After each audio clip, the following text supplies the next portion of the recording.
안녕하세요. 역사 돋보기입니다. 19세기에서 20세기는 전 세계적으로 전쟁이 끊이질 않던 격동의 시대였습니다. 제국주의 국가들 간의 식민지 경쟁이 큰 전쟁으로 번졌죠. 동아시아의 경우 그 첫 전쟁이 바로 청일전쟁이었습니다. 근대로 넘어오면서 아시아에서 조선은 뜨거운 감자였습니다. 청나라, 일본, 러시아 세 나라가 모두 탐내던 땅이었고 세 나라는 각각 조선의 자국의 영향력을 확대하고자 서로 경쟁했죠. 청나라는 기존의 조공국이었던 조선에 대한 우위를 확실히 하고자, 일본은 대륙으로 진출하고자, 러시아도 태평양으로 나아갈 수 있는 만주와 바다를 장악하고자 어떻게든 조선을 장악하고자 했습니다. 양보할 수 없는 세 국가의 싸움은 결국 전쟁으로 치닫는데요. 이제부터 청일전쟁의 배경과 전쟁 양상 그리고 그 이후의 이야기까지 시리즈를 연재해보도록 하겠습니다. 시리즈에 앞서 메이지 유신의 역사 시리즈와 중국 근대사의 역사 시리즈를 먼저 시청하고 오시길 추천드리겠습니다. 조선에서 이모군란, 갑신정변, 조럼이략, 거문도 사건 등 일련의 사태들이 연이어 일어나며 청나라, 일본, 러시아 사이 긴장감이 고조되자 1886년 이홍장 라디젠스키 협상을 통해 청나라, 일본, 러시아 3개 국가가 더 이상 조선의 세력 진출 및 확장을 하지 않을 것이며 조선을 불가침하겠다는 합의를 봅니다. 일시적이나마 한반도를 중립화시키겠다는 것이었죠. 그렇게 조선에도 평화가 찾아오는 줄만 알았습니다. 하지만 제국주의 시대의 평화는 오래 지속되기가 힘들죠. 1886년 그해 또 사건이 하나 터졌습니다. 이홍장은 정여창 제독으로 하여금 그간 레벨업을 해왔던 북양함대를 이끌고 청나라, 조선, 일본 사이의 바다를 한 바퀴 돌고 오게 했습니다. 명분은 러시아와 협상하는 청나라 관리들을 무사히 본국으로 호송해주겠다는 것이었지만 의도는 일본을 포함한 세계의 북양함대의 위험을 과시하고자 함이었습니다. 북양함대는 1886년 8월 10일 물자 조달을 위해 일본 나가사키 항구에 입항했습니다. 나가사키 항구의 상선도 아니고 전함이 정박하는 걸 보고 당연히 일본 당국과 일본인들은 경악합니다. 하필 그 당시 나가사키에 전염병이 도는 등 나가사키 내 분위기가 매우 좋지 않았습니다. 그런 와중에 갑자기 청나라 군대가 와서 자기네 함대 자랑을 하고 있으니 나가사키 사람들의 반찬 감정이 높아질 수밖에 없었죠. 결국 8월 15일 나가사키 번화가에서 청나라 해병들과 일본 경찰이 충돌했습니다. 이 패싸움이 걷잡을 수 없이 커지자 일본인 민간인들도 합류했습니다. 이 사건을 나가사키 천국수병 폭동 사건이라고 합니다. 사건을 보고받은 이홍장은 이것이 자칫 전쟁으로 번질 수 있다고 판단하여 이홍장은 남양수사 오한경 제독에게 인천으로 출동하여 언제든 일본과 전쟁을 치를 준비를 하게 했습니다. 다행히 큰 싸움으로 번지진 않았고 나가사키 천국 수병 폭동 사건은 순전히 작은 패싸움에 불과했지만 전쟁으로도 번질 뻔했을 만큼 당시 청일 양국의 감정이 좋지 않았습니다. 정여창 제독이 이끄는 북양함대는 23일 인천에 입항했습니다. 결국 이홍장과 일본 측에서 폭동 사건이 큰일이 아니라고 판단을 내렸고 상호 배상금을 적당히 지불해주는 것으로 사건을 마무리했습니다. 동시에 일본 의회는 북양함대의 수준 높은 전함을 보고 놀랐습니다. 나가사키 사건을 통해 북양함대의 수준을 본 일본 의회는 일본도 해군을 더 키워야 한다는 목소리가 대두되면서 일본 측도 해군 증대에 더더욱 박차를 가합니다. 이때 이홍장이 괜히 북양함대로 힘을 과시하지만 않았다면 일본은 청일전쟁 때까지 북양함대가 그렇게 강했을 줄 몰랐을 거고 자체 해군 증강도 하지 않았겠죠. 그러면 청일전쟁이 또 어떻게 끝났을지도 모르고요. 그렇다면 대체 일본 의회조차 충격먹을 정도의 북양해군은 어느 정도의 수준이었을까요? 1884년 청푸전쟁 이후 복관함대는 초토화되었고 남양함대도 타격을 입었습니다. 청푸전쟁에서 패배한 청나라는 이후는 북양함대에 대해 집중적이고 전폭적인 투자를 했습니다. 청나라는 1885년 지금의 국방부였던 병부와는 별도 조직에 총리 해군 사무나문을 조직하고 황실이었던 혁현이 총리가 되었죠. 혁현과 이홍장은 영국과 독일로부터 계속 우수한 전함의 순양함 및 어뢰정 그리고 신식 대포를 사들였고 1888년이 되면 북양함대는 아시아에서 결코 볼 수 없는 영국과 독일의 해군과도 비등비등한 규모의 25척을 보유하고 있었습니다. 심지어 1890년대에는 청나라에서 철갑선을 자체 제작하기도 합니다. 전문용어로 북양함대는 이 막대한 양의 자본을 투자한 템빨 함대였습니다. 그런데 북양함대의 영광은 여기서 끝이었습니다.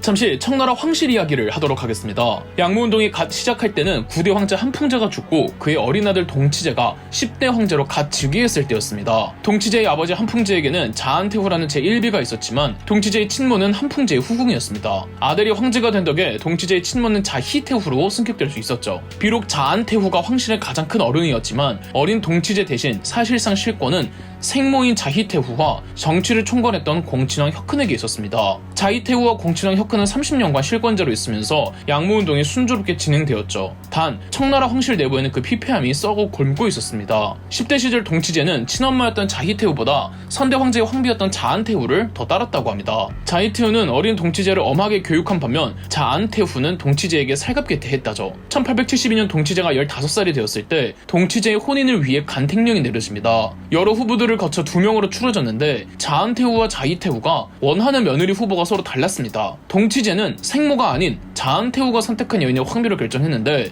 동치제의 선택에 상당한 불만을 가진 자히테후는 새로 들인 며느리를 몹시 싫어하여 구박하고 폭행하기 일쑤였습니다. 심지어 동치제가 후사를 갖지 못하도록 동치제와 황비의 합방을 못하게 막았다고 하죠. 황비가 동치제와 같은 방에 있으면 서태후는 황비의 머리채를 잡고 끌고 나와 구타까지 했다고 합니다. 1873년 동치제가 16세의 나이부터 친정을 시작했습니다. 자히테후는 과거 아편전쟁 당시 훼손되었던 청나라 황실 동물원 원명원을 복원해달라고 동치제에게 건의했습니다. 동치제는 원명원 중원 계획을 발표했으나 공친왕 혁훈을 포함해 대부분의 신하들은 원명원 복원에 비용이 너무 많이 들어간다며 강하게 반대해 원명원 공사가 무산됩니다. 노발대발한 서태후는 공친왕 혁훈이 가지고 있던 황실의 자기 대부분을 다 박탈시켜버립니다. 동치제가 친정을 시작한 지 겨우 1년이 지났던 1874년 동치제는 16살의 나이로 천연두에 걸려 사망했습니다. 혹은 매독으로 사망했다는 이야기도 있고요. 동치제가 워낙 문란했다고 하거든요. 동치제가 죽자마자 자히테후는 동치제의 아내를 자결시켰죠. 그리고 4살짜리 동치제의 사촌 동생을 청나라의 11대 황제 광서제로 옹립했습니다. 황제 등극에도 강력하게 권한을 발휘하는 자히테후를 이 자안테후가 몹시 경계했습니다. 자안테후와 자히테후 사이 갈등의 골은 점점 깊어졌고 11대 황제 광서제의 나이가 어려 자히테후와 자안테후가 공동섭정을 하기로 했는데 세간의 사람들은 자안테후의 초소가 자금성 기중 동쪽에 있어서 동태후라고 자히테후의 초소가 자금성 기중 서쪽에 있어서 서태후라고 불렀죠. 광서제 즉위 7년 후 동태후가 여러 의문점을 남기고 사망하면서 청나라 황실은 비로소 서태후의 것이 됩니다. 1884년 청포전쟁이 한창일 때 서태후는 뜬금없이 원명원을 다시 세울 순 없지만 원명원에 준하는 더 큰 규모의 황실 후원을 만들라는 지시를 내렸는데 이렇게 건설된 후원이 우리가 잘 알고 있는 이화원입니다. 이화원에 투입된 자본 규모가 어마어마했다죠. 이화원 건설에 박차를 가할수록 점점 국가 재정이 빈약해지더니 양무운동에도 타격을 줄 수밖에 없었죠. 이화원 건설 기간이 1884년에서 1894년인데 딱 청일전쟁 직전까지 한창 청나라와 일본 사이가 악화일로를 걷는 시기였죠. 심지어 이화원 건설을 위해서 1890년 북양 해군에 투입되었던 재정 지원을 중단시켜버립니다. 한편 서태후는 자신의 아들 살해를 반복하지 않기 위해 일찍이 자신이 점찍어둔 여인과 광서제를 혼인시켰습니다. 하지만 광서제는 억지로 한 결혼에 황후를 굉장히 박대했습니다. 이제 어느 정도 큰 광서제는 서태후를 끔찍이도 싫어했습니다. 본인이 황제인데 황제 같지가 않은 거죠. 1890년대는 광서제가 20대가 됐을 때였습니다. 호기심이 많고 쾌활하며 용기 넘치는 광서제는 젊은 혈기에 뭐라도 눈에 보이는 성과를 만들어서 황제권을 강화하고 서태후로부터 자유로워지고 싶었습니다. 황제권을 강화할 수 있는 눈에 보이는 성과 중 가장 효과적인 게 뭘까요? 바로 전쟁이죠. 이러한 상황에서 1894년 조선정부에서 연락이 옵니다. 지금 조선의 동학농민운동이라는 밀란이 터졌는데 조선 관군의 힘만으로는 진압이 어려워 지원을 요청한다는 내용이었죠. 광서제는 뽐낼 수 있는 전쟁에서의 승리를 원하고 북양함대 재정 지원이 중단된 이유가 북양함대가 싸우지도 않고 아무것도 안 하면서 투입되는 재정이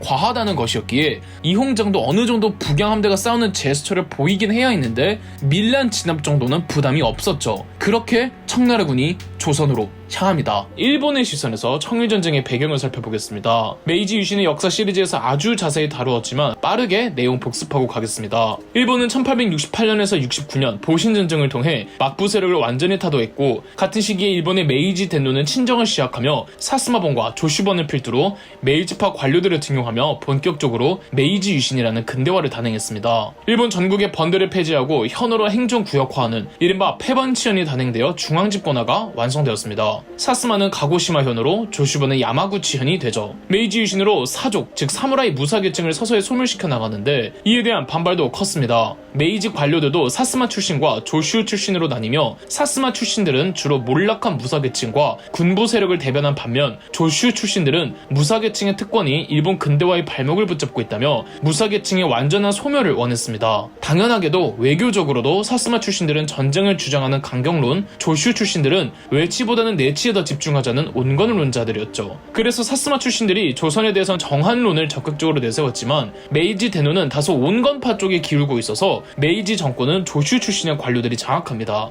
그렇다고 온건파들이 조선에 진출하는 걸 원치 않았던 건 아닙니다. 무작정 나가 싸우고 전쟁을 일으키는 것보다 그저 점진적이고 계획적으로 진출할 의도였고, 그래서 1876년 강화도 조약이라는 불평등 조약을 체결했죠. 그럼에도 이러한 미온적 태도와 무사층에 대한 탄압의 불만을 품은 사스마 가고시마 현에서 1877년 세이난 전쟁을 일으켰습니다. 그러나 세이난 전쟁은 진압되었고, 세이난 전쟁이 실패로 끝나면서 조슈 출신의 메이지파 관료들이 실권을 쥐고 있었으며 무사계층, 즉 사족계층이 완전히 소멸되었습니다. 세이난 전쟁 이후 일본은 이토 히로부미가 초대 총리가 되어 입헌 군주제 정치체를 갖추기 위한 과정에 들어갑니다. 이토 히로부미는 독일인 헌법학자들을 자문으로 초빙하여 헌법 제정 작업에 착수했고, 1889년 덴노는 대일본 제국 헌법을 발표했습니다. 1890년 최초의 선거가 이루어졌고, 이로써 일본도 삼권 분립을 기반으로 하여 한중일 중 최초로 민주주의 정부가 들어섰습니다. 입법부인 의회는 귀족원과 중의원으로 나뉘어 양원제로 운영하였는데, 귀족원은 황족과 화족들이 독점하였고 선거로 선출되는 의원들은 중의원을 구성했습니다. 그리고 국회 여당에서 내각의 수상을 선출해 행정부를 구성토록 하였습니다.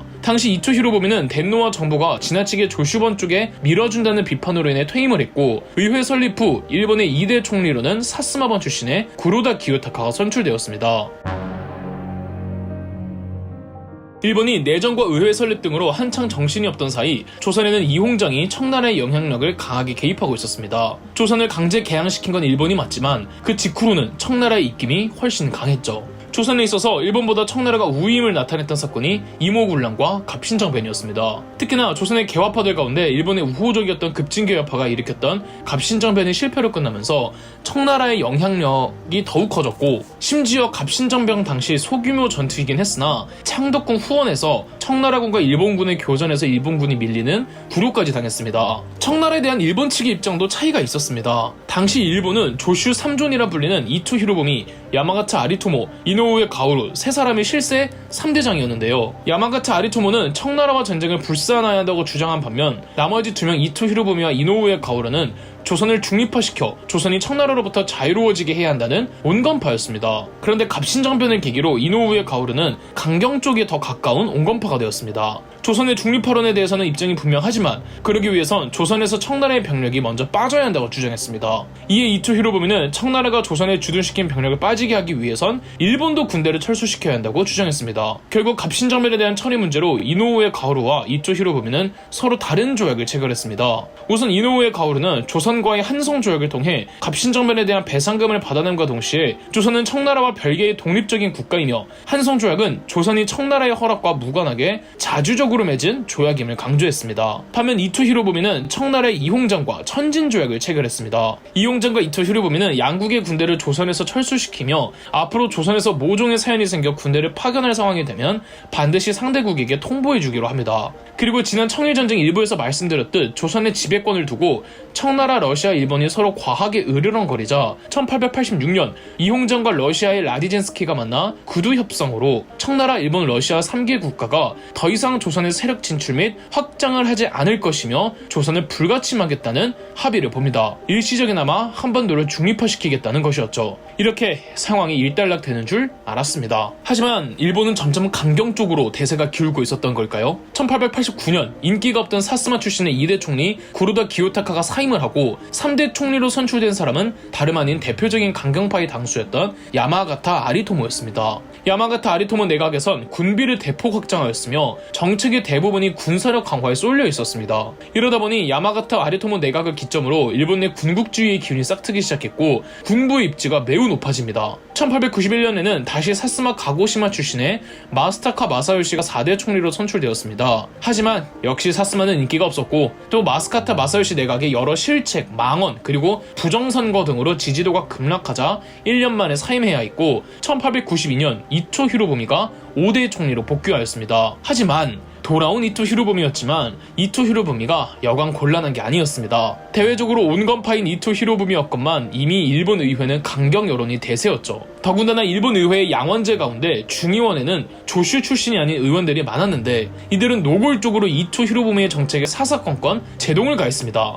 이토 히로부미는 영국과 우호적인 관계를 유지하려고 했는데요. 우호적인 관계도 우호적인 관계이지만 우선 예전에 영국을 포함한 서양 세력들과 체결한 불평등 조약들을 하나씩 수정하는 것이 과제였습니다. 영국 입장에서도 영국은 러시아의 아시아 진출을 견제하고 있었는데 일본이 러시아의 팽창을 막아줄 하나의 수로 여겼기에 영국도 일본과 우호적인 관계를 원하고 있었어요. 이러니 이토 히로부미가 무작정 영국과의 불평등 조약을 전면 수정하기가 힘들었습니다. 이토 히로부미는 점진적으로 불평등 조약을 수정하려고 했지만 중의원에서는 이토 히로부미가 미온적이라고 비난했습니다. 이러다간 이토 히로부미 내각의 정권이 불안정해질 수밖에 없었고 이토 히로부미도 대외적으로 강경한 모습을 보여야 어느 정도 내각의 지지도를 확보할 수가 있었습니다.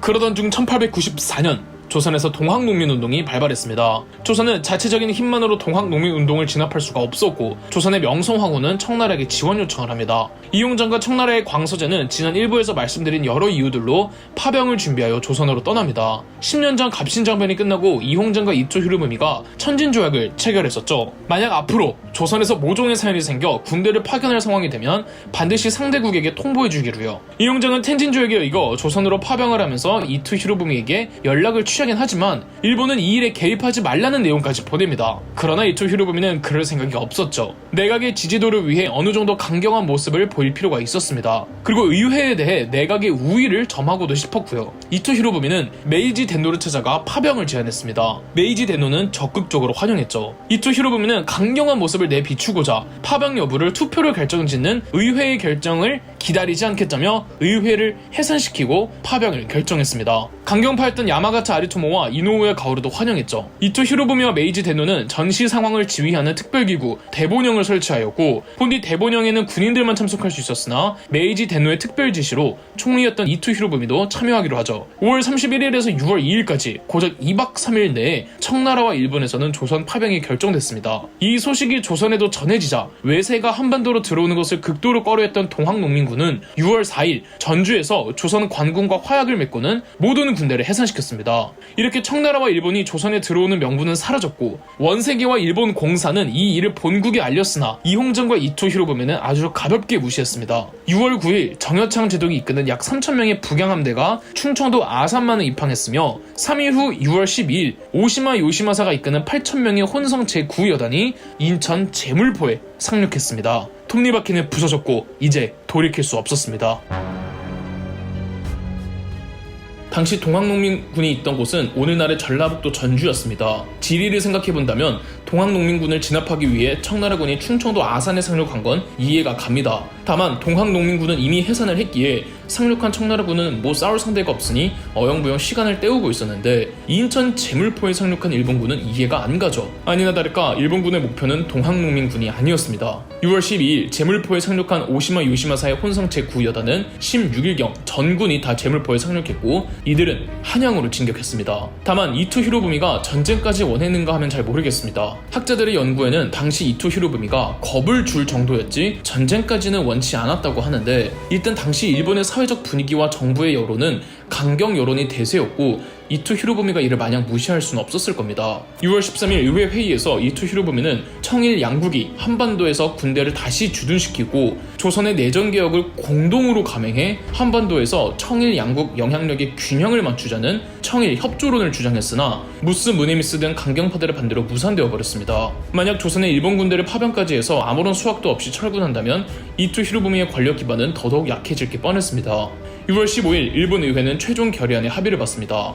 일본 의회는 우선 청나라에게 조선에 대해 공동으로 내전개혁을 추진하며 양국 모두 다시 군대를 철수한다는 제안서를 보내되 만약 청나라가 거절하면 전쟁에 돌입하며 일본 단독으로 조선의 내전개혁을 추진하겠다고 합의를 봤죠. 일본 의회는 다음과 같은 사항을 주일 청나라 공사에게 전달했고 6월 21일 청나라의 총리 야무는 주일 청나라 공사에게 거절한다는 회답을 보냅니다. 이홍장은 동학농민운동이 끝났으니 양국은 조건 없이 철수하며 조선의 내전개혁은 그들 스스로 알아서 하게 냅두자고 했죠. 일본은 계획대로 6월 22일 청나라에 절교서를 보냄과 동시에 조선의 일본 투송선을 몇 척 더 지원한다는 결정이 이루어졌습니다. 한편 6월 23일 일본군 혼성 제9여단은 한양의 용산에 주둔합니다. 여기서 한반도에 욕심을 보이던 또 다른 세력 러시아가 일본에 압력을 가했습니다. 진즉이 청, 일본, 러시아는 한반도에서 힘의 균형을 유지시키기로 합의를 봤기 때문에 당장 청나라와 일본 양국의 철병을 추진하려고 으름장을 내놓았습니다.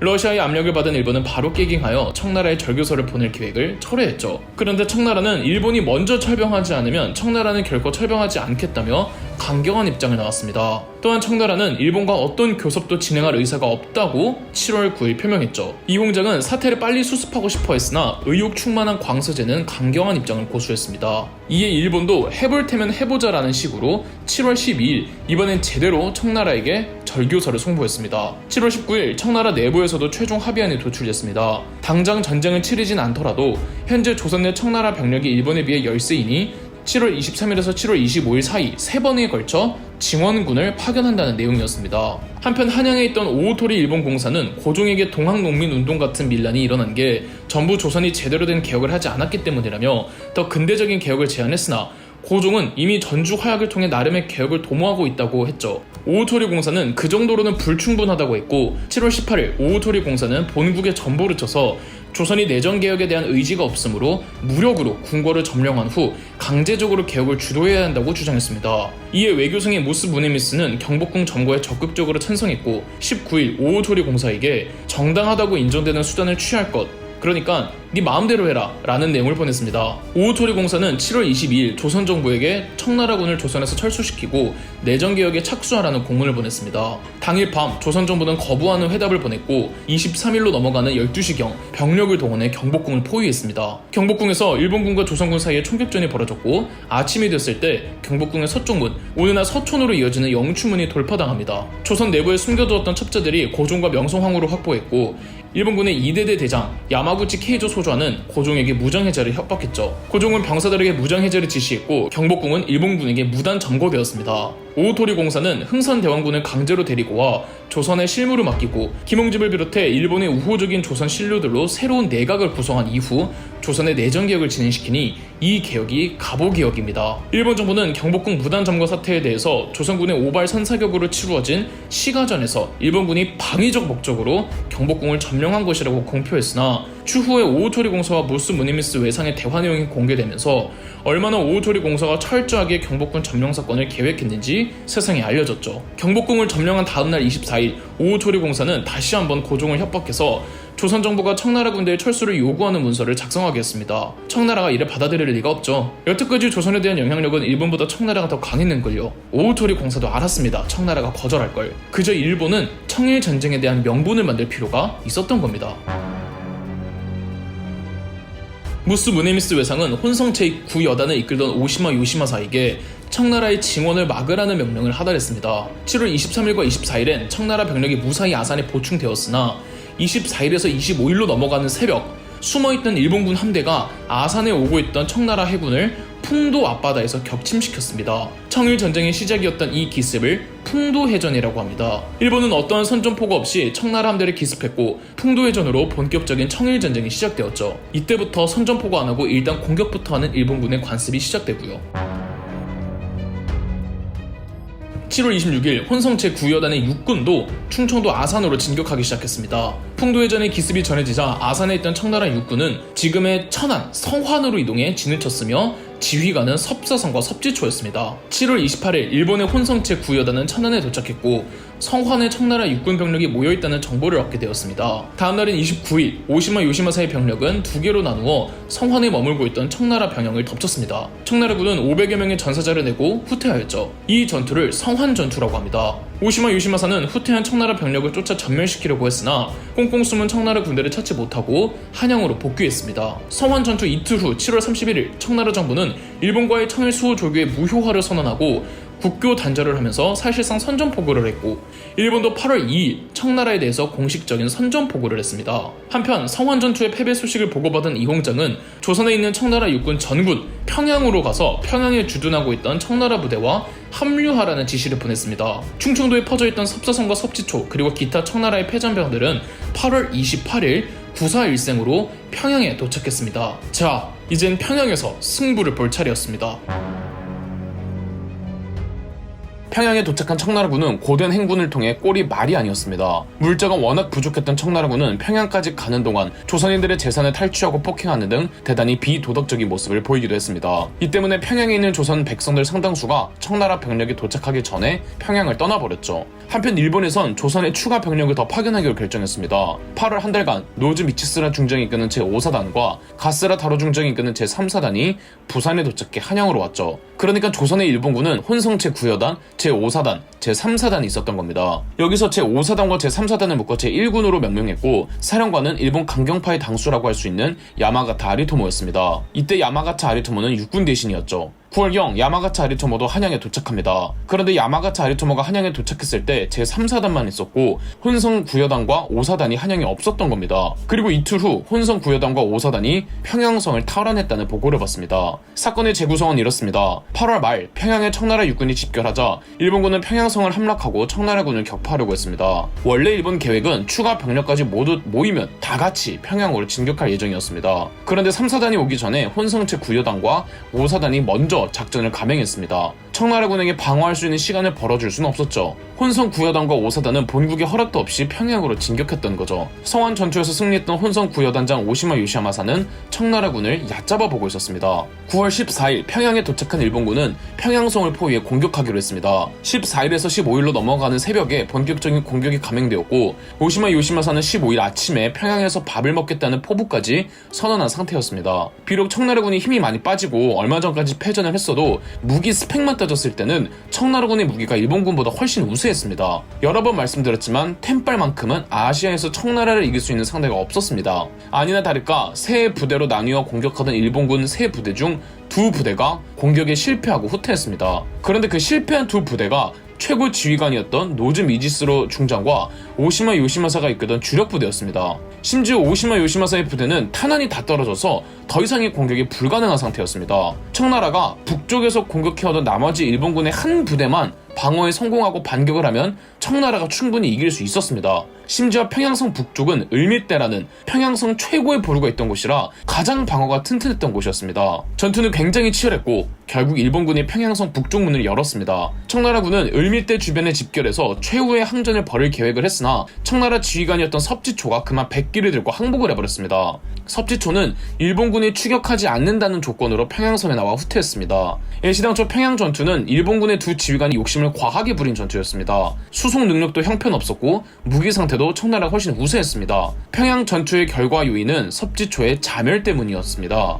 물론 가장 억울하게 피해본 건 역시 평양성 안에 있던 조선 백성들이었겠죠. 평양성에서 나온 청나라군은 압록강까지 후퇴하면 이 압록강에서 정여창 제독이 이끄는 북양함대가 섭지초의 청나라군을 데리고 중국까지 후송하기로 하였습니다. 그런데 일본 해군이 청나라 병력을 호송하던 북양해군 일부를 급습했습니다. 청나라 함대 14척과 일본 함대 12척이 바다에서 맞붙었는데 이 전투가 황해해전입니다. 무기의 차이는 거의 근소했으나 청나라 함대 내에서도 질적 차이가 굉장히 심했습니다. 우수한 군함은 상당히 우수했으나 나머지는 일본 함대보다 못한 성능이었습니다. 약 6시간 동안 치루어진 전투 끝에 청나라 함대가 도망쳤죠. 일본군은 약 4척이 큰 손상을 입긴 했으나 침몰하진 않았습니다. 반면 청나라 함대 3척은 아예 침몰해버리고 말았죠. 황해해전의 결과도 일본의 승리였습니다. 평양성 전투와 황해해전으로 일본군은 한반도에 있던 모든 청나라 병력을 한반도 바깥으로 내쫓을 수 있었으며 이제 일본은 전장을 중국으로 옮겨 확실하게 청나라를 밟을 생각이었습니다.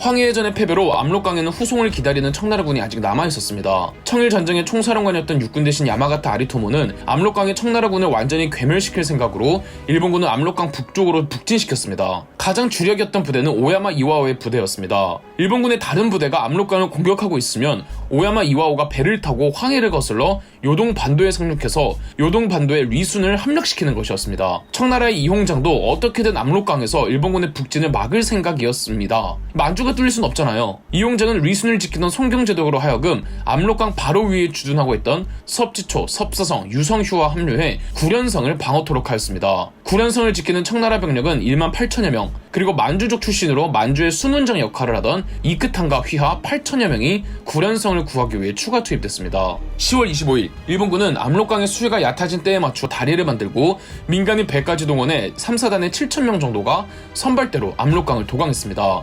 하지만 청나라도 방비를 철저하게 준비를 해놓았기 때문에 먼저 도강한 7,000명의 일본군은 고전을 면치 못했죠. 일본군은 계속해서 추가 병력을 투입시키는 한편 구련성 주변부의 지역들 유수구와 율자원, 마구 등을 점령하고 구련성을 조여왔습니다. 결국 청나라 병력은 구련성을 버리고 도망쳤습니다. 10월 31일에 봉황성과 대동구가 떨어지고 11월 5일 대구선마저 점령되었습니다. 이끝한가는 자신의 휘하 병력을 데리고 봉황성 탈환 전투를 벌였다가 실패하고 후퇴해야만 했습니다. 봉황성이 고구려 때 올골성이었습니다. 나당 전쟁 때 고구려 장수 고여무와 신라 장수 서류가 함락시켰던 성이었죠. 한편 리순 함락을 목표로 하는 오야마 이와오 대장의 부대는 요동반도에 상륙한 후 리순까지 진격했습니다. 당시 리순을 지키던 청나라 병력은 1만 2천 명이었죠. 오야마 이와오의 병력은 3만 5천 명이었으니 리순에 있던 청나라 병력의 2배였습니다. 11월 18일부터 오야마 이와오 대장이 이끄는 제2군이 리순을 공격했습니다. 리순 공방전은 격전 그 자체였습니다.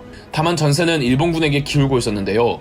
일본군은 리순을 포위하고 리순을 호위해주는 주변의 포대와 고지들을 하나둘 점령해가면서 리순은 완전히 고립되어 버렸죠. 결국 11월 21일 리순이 무너졌습니다. 이용정은 이미 추가 지원 병력을 보냈으나 이들이 도착했을 땐 리순이 무너진 시점이었습니다. 리순을 함락한 일본군은 노획한 청나라의 우수한 템파를 그대로 흡수하죠. 그리고 11월 22일부터 25일까지 일본군은 리순에서 패전병 탐색과 소탕이라는 명분으로 대학살을 일으켰습니다. 일본군은 포로들조차 가리지 않고 전부 살상했으며 민간인들까지 전부 죽였습니다. 어디 죽이기만 했겠습니까? 머릿속으로 그려지기도 무서울 대학살과 처참한 광경이 벌어졌습니다. 이 사건을 리순 대학살이라고 합니다. 학살의 피해자는 약 2만 명으로 추산하고 있습니다. 나중에 청일전쟁 이후 리순을 방문한 청나라 관리가 학살당한 희생자들을 추모하는 만충묘를 세웠으며 현재는 만충묘 박물관이 있어 그 당시 사건을 기록하고 있습니다. 리순까지 함락이 되면서 청일전쟁의 전세는 일본군에게 완전히 기울었는데 이홍장은 어떤 최후의 반격을 준비할까요? 그럼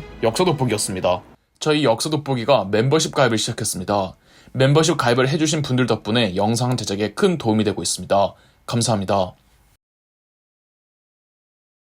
영상 재미있으셨다면 구독과 좋아요, 알림 설정까지 해주시면 감사드리겠습니다.